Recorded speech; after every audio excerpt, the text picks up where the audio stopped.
Professor Thal adjusted his translator implant as he faced the classroom of eager alien students. His gray skin rippled with anticipation as he prepared to deliver what was always his most popular lecture at the Galactic Academy of Cultural Studies. Today we explore one of the most fascinating species in the known universe, Thal announced.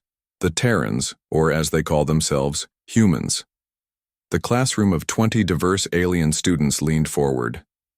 Many species considered the study of humans to be merely academic. Earth remained largely isolated, having only joined the Galactic Union 50 years ago. Most races viewed humans as curiosities, primitive newcomers still finding their place among the stars. What makes humans unique? Thal asked rhetorically. Many things, but perhaps most remarkable is their fighting legacy. A tentacled student, named Mira, raised an appendage. But Professor, humans are physically inferior to most species. They lack natural weapons, have minimal protection, and their homeworld has relatively mild conditions. An excellent observation, Thal replied. Yet despite these disadvantages, humans have developed something that has caused every military strategist in the Union to reconsider warfare itself. The holographic display activated, showing a human in various combat stances. Humans call it martial arts, systematized methods of combat developed over thousands of years. While most species evolved natural weapons or relied solely on technological advancement, humans created fighting systems adapted to their limited physiology. The hologram shifted to display various fighting styles, quick jabs and fluid movements, from some regions, powerful grappling techniques from others. But why? Asked Krell, a reptilian student. If technology renders physical combat obsolete, why develop such systems? That, Thal said, pointing a long finger at Krell, is precisely what makes humans remarkable. While we focused solely on technological advancement, humans continuously refined their fighting abilities alongside their technology. The professor displayed historical footage of human combat tournaments. The alien students watched, mesmerized by the controlled violence, the precision, the endurance.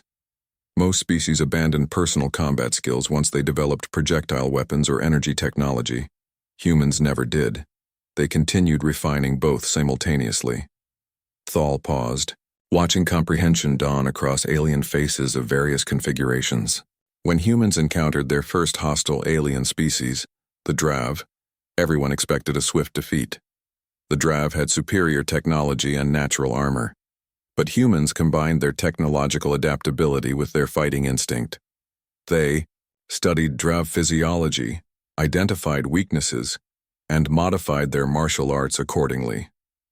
The display showed footage from the brief human-Drav conflict, specialized human combat units employing techniques specifically designed to exploit Drav vulnerabilities. The Drav had never encountered a species that adapted their fighting style to target specific weaknesses. Their military doctrine had no counter for it. The conflict ended in just 3 months. Thal's skin darkened with excitement. This brings us to what the Galactic Military Council now calls the human combat paradox. Humans prepare for war so thoroughly that they rarely need to fight one. Their readiness itself becomes a deterrent. A student with crystalline features named Lux spoke up. But Professor, isn't this just primitive violence? Surely a truly advanced species would abandon such behaviors. A common misconception, Thal replied. Humans don't glorify violence, they respect discipline, preparation, and skill. Their martial traditions emphasize restraint, honor, and using force only when necessary. The professor displayed images of human children training, elderly humans, practicing slow, deliberate movements and meditation sessions associated with various fighting disciplines. For humans, these practices represent philosophy embodied through physical movement. They call it the way in many of their languages. It teaches discipline, respect, focus, and self-improvement. Thal moved closer to the students. The most important lesson is this. Humans turned their greatest weakness into their defining strength. Instead of lamenting their lack of claws or armor, they developed systems to maximize their potential. They studied their own bodies with scientific precision and created fighting methods that work within their limitations. The display showed aging humans still practicing their arts, moving with precision despite their years.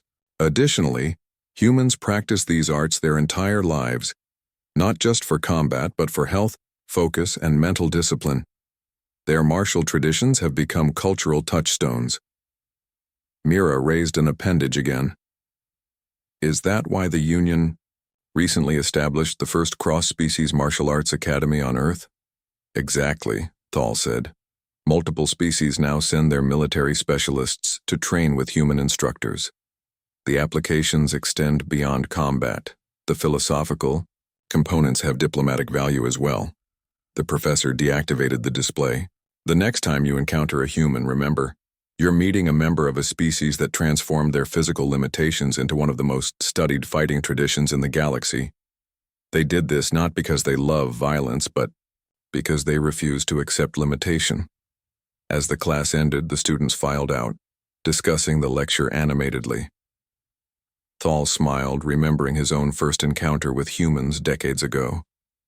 He had dismissed the small, soft creatures as unremarkable, only to later witness a human instructor defeat a Krell champion using leverage and technique rather than strength.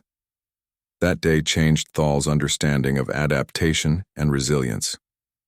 It wasn't the strongest species that thrived in the galaxy, but the most adaptable, and humans, with their peculiar blend of technological innovation and physical discipline, had proven themselves masters of adaptation.